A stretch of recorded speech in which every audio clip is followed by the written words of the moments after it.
연중 제34주간 화요일에 보내드리는 오늘의 강론. 부산교구 수정마을 성당 주임 김기태 세례자 요한 신부의 강론을 들으시겠습니다. 오늘 복음은 루카복음 21장 5절에서 11절까지의 말씀입니다. 그때 몇몇 사람이 성전을 두고 그것이 아름다운 돌과 자원제물로 꾸며졌다고 이야기하자 예수님께서 이르셨다. 너희가 보고 있는 저것들이 돌 하나도 다른 돌 위에 남아있지 않고 다 허물을 질 때가 올 것이다. 그들이 예수님께 물었다. 스승님, 그러면 그런 일이 언제 일어나겠습니까? 또 그 일이 벌어지려고 할 때 어떤 표징이 나타나겠습니까? 예수님께서 이르셨다. 너희는 속는 일이 없도록 조심하여라. 많은 사람이 내 이름으로 와서 내가 그리스도다, 또 때가 가까웠다 하고 말할 것이다. 그들 뒤를 따라가지 마라.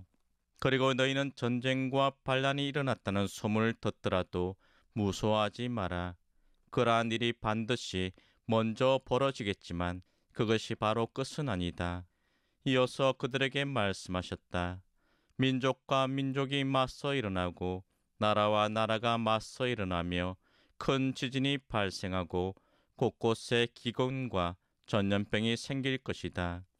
그리고 하늘에서는 무서운 일들과 큰 표징들이 일어날 것이다. 오늘 예수님께서는 화려하게 꾸며진 예루살렘 성전을 보고 감탄하는 사람들에게 찬물을 끼얹듯 성전 파괴를 예고하십니다. 너희가 보고 있는 저것들이 돌 하나도 다른 돌 위에 남아있지 않고 다 허물어질 때가 올 것이다. 실제로 예루살렘은 예수님의 예언의 말씀대로 성 안에 있는 돌이 어느 것 하나 제자리에 얹혀있지 못할 정도로 폐허가 되어 버리지요. 예루살렘 성전은 역사 속에서 3번에 걸쳐서 세워지고 무너지는 기구한 운명을 겪습니다.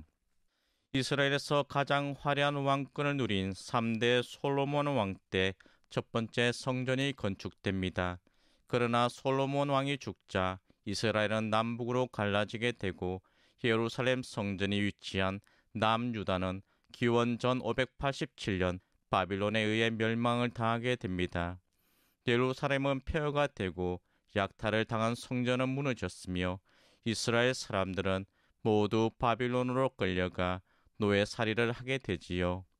그 후 기원전 538년 바빌론을 제압한 페르시아의 키루스 황제에 의해 유배에서 돌아온 이스라엘 백성들은 기한 이후 제일 먼저 성전을 재건합니다. 그러나 이 제2의 성전 또한 다니엘서의 예언대로 기원전 170년경 시리아 왕 안티오쿠스 에피파네스에 의해 점령되고 맙니다. 그 후 시리아가 멸망하고 로마의 폼페우스 장군이 예루살렘을 점령함으로써 이스라엘은 다시 로마의 지배를 받게 됩니다. 로마의 헤로데 왕은 유다인들의 환심을 사기 위하여 예루살렘 성을 다시 화려하게 정축합니다. 이 성전이 바로 오늘 예수님께서 바라보시며 폐허로 변할 것을 예언하시는 성전입니다. 예수님께서 예언하신 시기는 기원 후 35년경 전후이고 기원 후 70년경 성전은 또다시 로마에 의해 폐허가 되고 말았습니다. 이때 이스라엘은 예루살렘 성만이 무너져 내린 것이 아니고 유다인들 전체가 나라에서 쫓겨나는 신세가 됩니다. 1948년 지금의 이스라엘로 정착하기까지 유다인들은 참으로 험난한 길을 걷게 되는 것입니다. 예수님의 예언대로 예루살렘 성전은 로마에 의해 3번째로 폐허가 되는데 그때 무너진 이후 지금까지 복원되지 못하고 있지요. 지금 그 자리에는 이슬람 사원이 자리 잡고 있으며 예루살렘은 세계 3대 종교, 유대교, 이슬람교, 그리스도교의 성지로서 의미 깊은 땅이 되어 있습니다. 그토록 하느님의 사랑을 받고 또 하느님께서 함께 하셨음에도 불구하고 왜 예루살렘 성전은 폐허가 되었을까요? 그렇습니다. 아무리 사랑을 받고 또 하느님께서 함께 하셨어도 하느님을 외면할 때는 이러한 재앙에 처하게 되는 것입니다.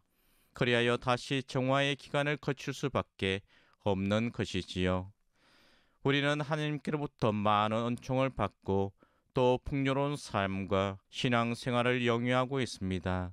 그럼에도 불구하고 하느님께 감사드리지 못하고 하느님의 말씀을 실천하기 위해 노력하지 않는다면 우리 또한 언제 이러한 재난에 맞게 될지 아무도 모릅니다. 교회의 전례력으로 한 해를 마무리하는 이 점에 복음은 우리에게 회개의 삶을 살기를 거듭 요청합니다. 예루살렘이 스스로를 돌아보고 회개의 길을 걸었더라면 이러한 멸망의 길을 걷지 않아도 되었을지 모르겠습니다. 이제 우리는 구세주이신 하느님의 아들 그리스도께서 이 세상에 오실 것을 기다리며 회개와 속죄로 그분을 맞이하기 위해 준비하는 대림 시기를 맞게 될 것입니다. 깨끗한 마음으로 예수님의 말씀을 마음에 담고 실천하는 삶을 살 때 재앙이 아닌 축복이 찾아오고 또 지속된다는 것을 기억해야 하겠습니다.